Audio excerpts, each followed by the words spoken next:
situé à 75 km à l'ouest de Moussoro, dans la province du Baréli-Gazal, ancienne sous-préfecture de Chadara, érigée en département du Baréli-Gazal-Ouest par ordonnance numéro 027 par PR 2012 du 4 septembre 2012. Après l'érection en département, Chadara est décentralisée en deux sous-préfectures, à savoir la sous-préfecture de Chadara et la sous-préfecture de Mousragui. Dans ce département, il existe deux cantons, à savoir les cantons Kanembu et les cantons Yorda, avec une population estimée à plus de 21 000 habitants, principalement vivant dans les campagnes.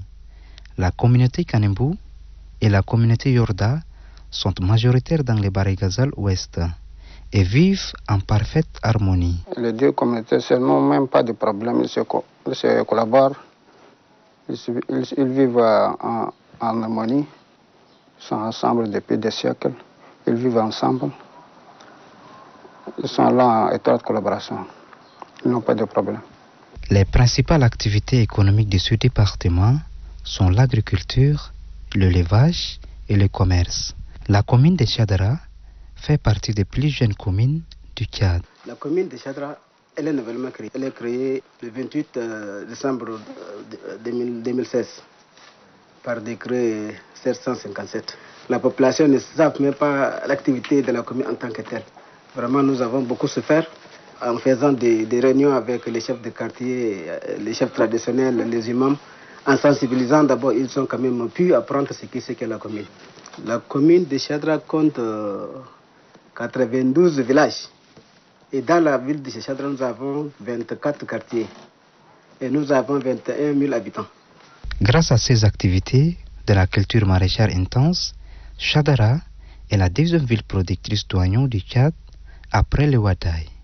Ainsi, la commune de Chadara possède un marché hebdomadaire très important.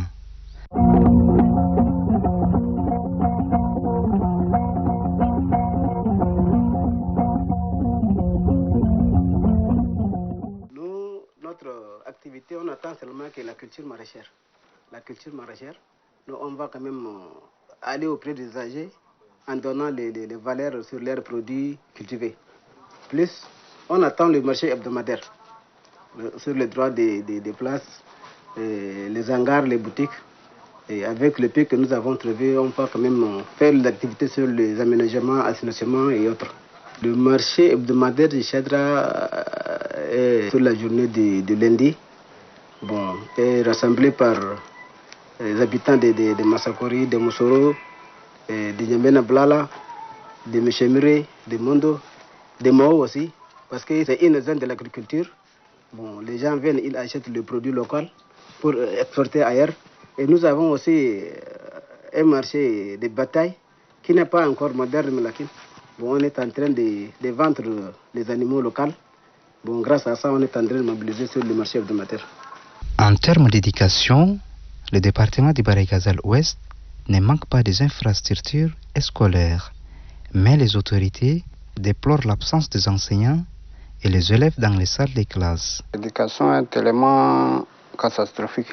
Ça nous manque des enseignants. Les élèves aussi ne fréquentent pas. Nous aussi, les autorités administratives et les parents d'élèves, ils forcent pour faire d'aller fréquenter, quoi. Avec un district sanitaire et plusieurs centres de santé tenus par des personnels qualifiés, ces structures mènent plusieurs activités pour soulager la population du Baréli-Gazal-Ouest dans le domaine de la santé. Dans la zone, nous faisons beaucoup d'activités qui sont entre autres la consultation prénatale. Ça, c'est la CP1 chez les femmes enceintes. Il y a les activités du PEV, programme élargi de vaccination, qui concernent la vaccination chez les enfants de 0 à 11 mois et les VAT, le vaccin antitétanique chez les femmes enceintes, y compris les femmes en âge de procréer. Et puis, il y a les activités nutritionnelles aussi. Il y a la prise en charge nutritionnelle qui se fait à 2 volets. Il y a une unité nutritionnelle ambulatoire qui est appelée INA. Ça, c'est dans le cadre des enfants qui sont malnutris malnutrition aiguë sévère. Ça, on prend en charge. Et c'est l'UNICEF qui nous appuie dans ces partenaires. Les intrants, c'est l'UNICEF qui nous donne les intrants. D'autres volets, c'est INS, Unité nationale supplémentaire. Ça, c'est chez les femmes enceintes, les femmes en âge de procréer, chez les enfants de 0 à 23 mois. Ça, c'est le PAM qui nous fournit ça, ces produits.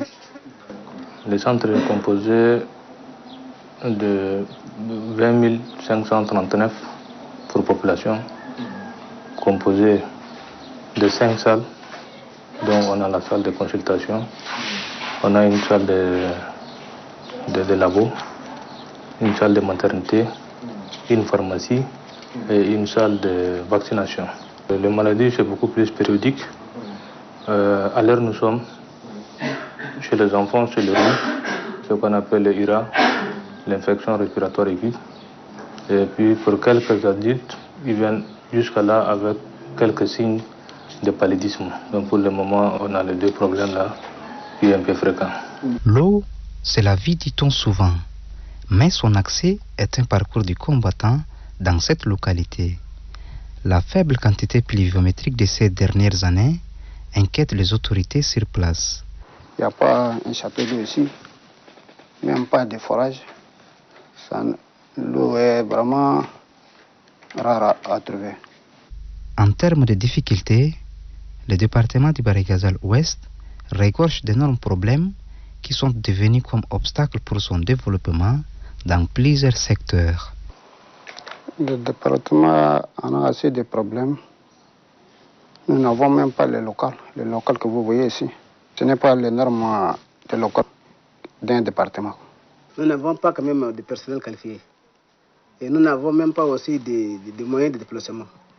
Bon, on est en train de louer des taximans là, les clindomans, pour aller quand même voir les terrains qui ont des problèmes, aller voir les quartiers d'assainissement là, qu'on fasse des assainissements. Bon, pour ça, nous n'avons pas un moyen de déplacement. Nous sommes en train de souffrir vraiment sur ce point. Il y a un centre de santé qui est ici, mais ça nous manque le matériel adéquat. Nous avons des infirmiers qualifiés, mais ça nous manque de médicaments.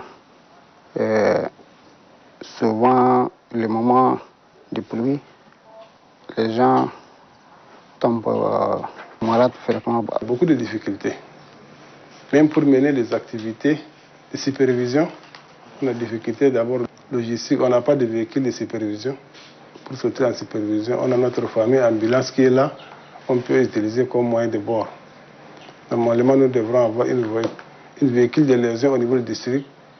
Ça nous permettra de faire la supervision.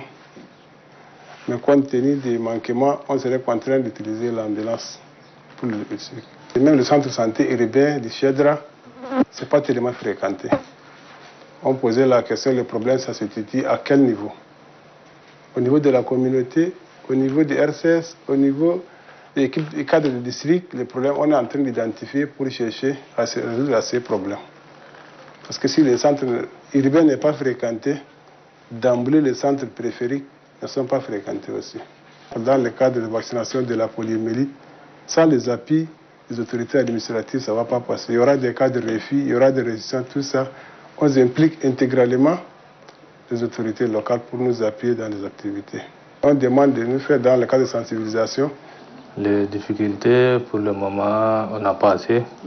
Parce que d'abord, le district est là, est à côté.